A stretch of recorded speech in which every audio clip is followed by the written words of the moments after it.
নমস্কার বন্ধুরা, শ্রাবণী রান্নাঘরে আপনাদের সবাইকে স্বাগত জানিয়ে আমি প্রতিদিনের মতো আবারও আজকের একটা রান্নার ভিডিও নিয়ে আপনাদের সামনে চলে এসেছি। আজকের আমি আপনাদের কাটা চচ্চড়ি বানিয়ে দেখাবো। আশা করি আপনাদের ভালো লাগবে। তার জন্য কিন্তু আমার পুরো ভিডিওটা আপনাদের দেখতে হবে।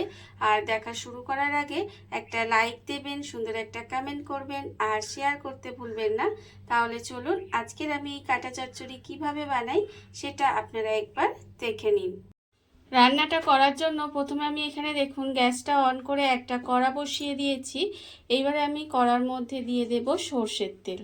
এখানে কিন্তু আমি রান্নাটা সর্ষের তেলেই করব, আর আপনারাও চেষ্টা করবেন সর্ষের তেলে করার, তাহলে খেতে বেশি ভালো লাগে আমার মনে হয়। তবে যদি না পারেন তাহলে যে কোনো রান্নার তেলে কিন্তু করতে পারেন। দেখুন তেলটা আমার এখানে যতক্ষণ গরম হচ্ছে, তেলটা কিন্তু আমি এখানে একটু গরম হতে দিয়েছি, ততক্ষণ আমি এখানে রেখেছি একটা রুই মাছের মাথা আমি এখানে দুফালি করে রেখে দিয়েছি। এইবার আমি এখানে দিয়ে দিলাম নুন, আর দেব আমি এখানে হলুদের গুঁড়ো। নুন হলুদটা প্রথমে মাছের মাথার মধ্যে খুব ভালোভাবে মাখিয়ে নিতে হবে। এটা কিন্তু আমি প্রথমে খুব ভালোভাবে মাখিয়ে নেব। আর আমি প্রতিদিনের মতো আপনাদের একটা কথাই বলবো যে প্লিজ আমার ভিডিওটা আপনারা টেনে টেনে দেখবেন না, পুরো ভিডিওটা দেখুন, আশা করি আপনাদের ভালো লাগবে। দেখুন এটার মধ্যে কিন্তু নুন হলুদটা খুব ভালোভাবে মাখিয়ে নিয়েছি। আর অন্যদিকে দেখুন তেলটাও কিন্তু আমার এখানে সুন্দর করে গরম হয়ে গেছে। এইবারে আমি এই মাছের মাথাগুলো তেলের মধ্যে দিয়ে দেব। তেলের মধ্যে দিয়ে মাছের মাথাগুলো কিন্তু আমি একেবারে লাল লাল করে একটু ভেজে নেব। মাছের মাথাগুলো কিন্তু উল্টে পাল্টে একটু লাল করে প্রথমে ভেজে নিতে হবে। মাছের মাথাটা আমি এখানে উল্টে পাল্টে লাল লাল করে ভেজে নিয়েছি। মাছের মাথাটা কিন্তু লাল করে এখানে ভাজা হয়ে গেছে। এইবারে আমি মাছের মাথাটাকে আলাদা করে তুলে রেখে দেব। আর এই তেলের মধ্যেই কিন্তু আমি এখানে রান্নাটা করব। দেখুন আমি কিন্তু মাছের মাথাগুলো আলাদা করে এখানে তুলে রেখে দিচ্ছি। আর আমার চ্যানেলের নতুন বন্ধু পুরনো বন্ধু সবাইকে জানাই আমার তরফ থেকে অনেক অনেক ভালোবাসা। আর পুরনো বন্ধুদের জানাই আমার পাশে এইভাবে থাকার জন্য আপনাদের অসংখ্য অসংখ্য ধন্যবাদ। আর নতুন বন্ধুদের বলছি, যদি আমার চ্যানেলটা সাবস্ক্রাইব করেন তাহলে পাশে থাকা বেল বাটনটা অবশ্যই প্রেস করে দেবেন, যাতে আমি যখনই নিত্য নতুন কোনো ভিডিও আপলোড করি সবার প্রথম আপনাদের কাছে নোটিফিকেশান চলে যাবে এবং আপনারা আপনাদের সময় মতো সেটা দেখে নিতে পারবেন। দেখুন মাছের মাথাটা আমি তুলে রেখে দিলাম, দিয়ে এবার ওই তেলের মধ্যেই রান্নাটা করব। তার জন্য আমি প্রথমে দিলাম এখানে হাফ চামচ মতো একটু ফোড়নে দিলাম। দিয়ে এবারে দেখুন যখন ফোড়নটা ভাজা ভাজা হয়ে যাবে তখন কিন্তু আমি এর মধ্যে দিয়ে দেব পেঁয়াজ। এখানে কিন্তু একটা একটু বড় সাইজের পেঁয়াজকে আমি এইভাবে একটু কেটে রেখেছি, সেই পেঁয়াজটা আমি এখানে দিয়ে দিলাম। এই রান্নাটায় কিন্তু পেঁয়াজটা একটু বেশি দিতে হবে। দেখুন পেঁয়াজটা দিয়ে কিন্তু আমি এখানে একটু পেঁয়াজটাকে প্রথমে লাল লাল করে ভেজে নেব। খুবই কম উপকরণে এবং কম সময় রান্নাটা হয়ে যায়, অথচ খেতে কিন্তু ভীষণই সুন্দর হয়। বিশেষ করে গরম ভাত দিয়ে কিন্তু খেতে এটা ভীষণই ভালো লাগে। দেখুন আমি প্রথমে পেঁয়াজটা একটু লাল করে ভেজে নেব। পেঁয়াজটা আমার এখানে লাল করে ভাজা হয়ে গেছে। পেঁয়াজটা কিন্তু আমি এখানে একটু লাল করে ভেজে নিয়েছি। এইবার আমি এর মধ্যে দিয়ে দেব আলু। এখানে কিন্তু আমি একটা একটু বড় সাইজের আলুকে একটু ডুমো ডুমো করে কেটে রেখেছিলাম, সেই মানে ছোট ছোট করে একটু ডুমো করে কেটে রেখেছিলাম, সেই আলুটা কিন্তু আমি এখানে দিয়ে দেব। আলুটা দিয়ে এবারে কিন্তু এর মধ্যে এখন কোনো রকম কিছু দেব না, আলুটাকে একটু লাল করে ভেজে নেব। আলুটা কিন্তু প্রথমে একটু ঢাকা দিয়ে দিয়ে লাল করে ভেজে নিতে হবে। আর আপনারা এতক্ষণ পর্যন্ত যারা ভিডিওটা দেখছেন অথচ একটা লাইক দিতে ভুলে গেছেন, তাদেরকে বলছি অবশ্যই একটা লাইক দিয়ে দেবেন। আমি কিন্তু এইভাবে একটু ঢাকা দিয়ে দিয়ে আলুটা একটু লাল করে ভেজে নেব। ঢাকা দিয়ে দিয়ে আমি একটু আলুটাকে লাল করে ভেজে নিয়েছি। আলুটা কিন্তু আমার এখানে লাল করে ভাজা হয়ে গেছে। এইভাবে কিন্তু আলুটা একটু ভেজে নিতে হবে। এইবারে আমি এর মধ্যে দিয়ে দেব আন্দাজ মতো নুন, আর দেব আমি এখানে হলুদের গুঁড়ো। এখানে কিন্তু আমি হাফ চামচ হলুদের গুঁড়ো দিলাম। এটা যেহেতু ছোট চামচ তাই 1 চামচ মনে হলো, তবে হাফ চামচ হলুদের গুঁড়ো দিয়েছি।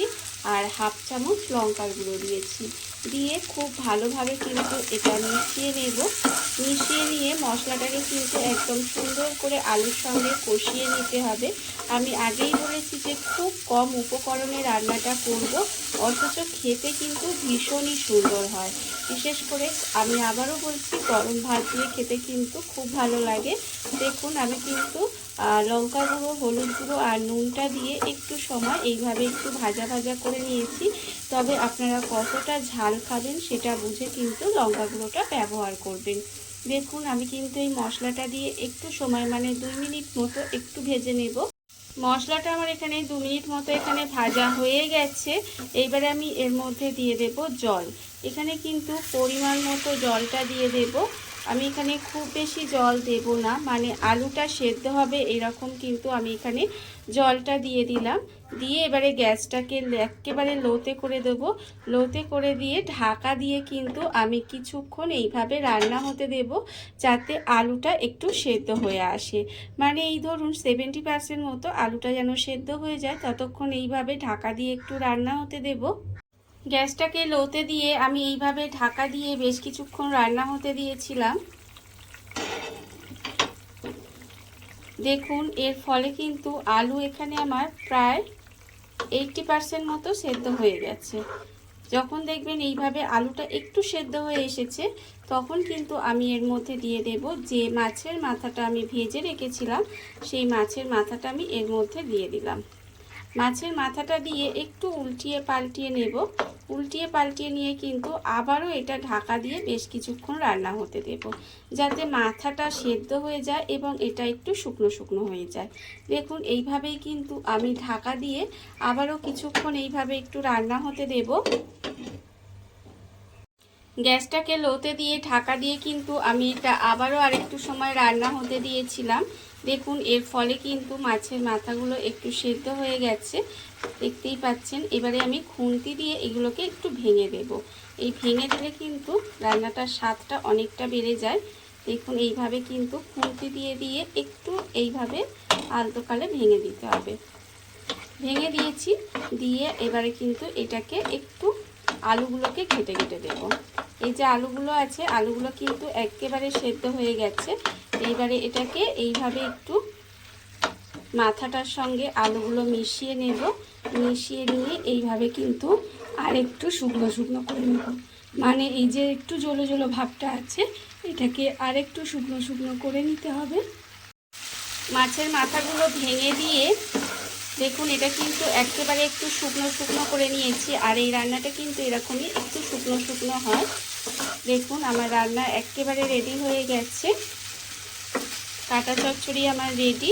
এবারে আমি গ্যাসটা অফ করে দেব আর আপনাদের পরিবেশন করে দেখাবো ঠিক কেমন হলো। দেখুন বন্ধুরা, বাড়িতে থাকা কত অল্প উপকরণে কত অল্প সময় কত সুন্দর একটা কাটা চচ্চড়ি রেডি হয়ে গেছে, আপনারা দেখতেই পেলেন। আর এটা কিন্তু খেতে অসম্ভব সুন্দর হয়। এইভাবে আপনারাও একদিন হলেও বাড়িতে বানিয়ে দেখতে পারেন। আর এই ভিডিওটা যদি আপনাদের ভালো লেগে থাকে, আপনারা যদি ফেসবুক থেকে দেখে থাকেন পেজটি ফলো করে দেওয়ার অনুরোধ রইল। আর যদি ইউটিউব থেকে দেখে থাকেন চ্যানেলটি সাবস্ক্রাইব করে নেওয়ার অনুরোধ রইল। তাহলে চলুন ভিডিওটা আমি এখানেই শেষ করছি। আপনারা সবাই ভালো থাকবেন, সুস্থ থাকবেন। আবারও হাজির হব নতুন কোনো রান্না নিয়ে।